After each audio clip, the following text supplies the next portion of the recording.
Hey Grace family, and welcome back to our midweek check-in.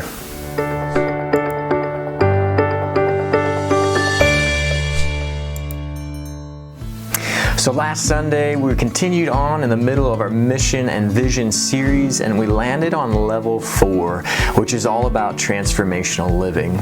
And so we looked at 2 Peter chapter 1, verses 3 through 8, and really focused on the language where Peter challenges us to add these 7 qualities to our faith, to make every effort to supplement your faith with these 7 qualities.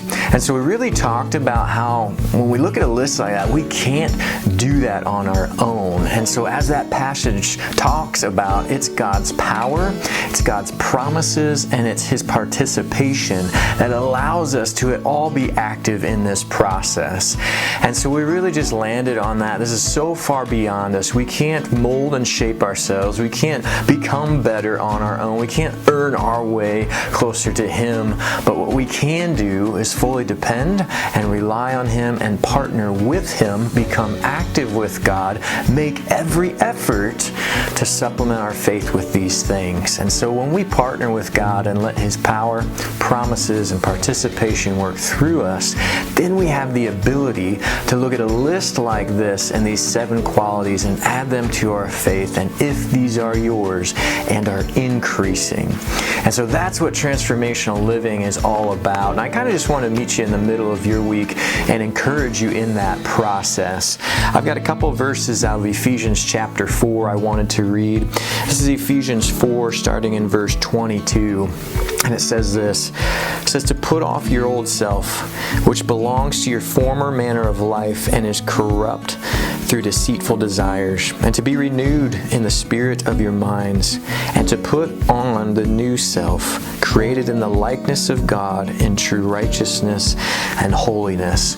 And it just gives us that image of taking off something and putting on something, to get rid of what we were apart from Christ, to get rid of the flesh and the desires we had apart from Him, and to put on His character.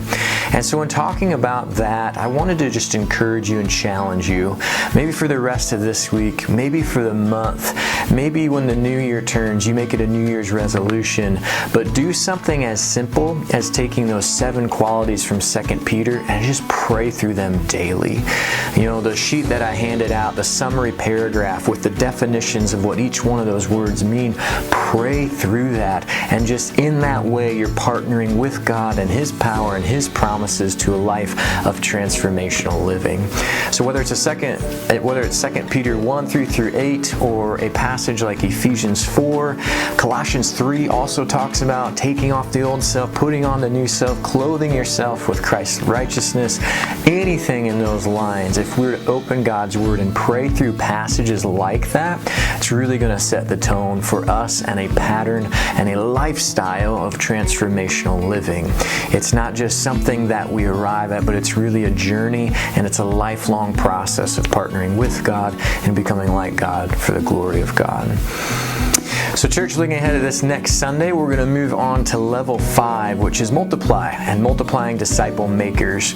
And for that, we're going to be in Matthew chapter 5, verses 13 through 16. And we're going to talk a little bit about who we are when it comes to the idea of multiply and what that looks like as we continue to seek to live on mission and being a church that is making disciples who makes disciples.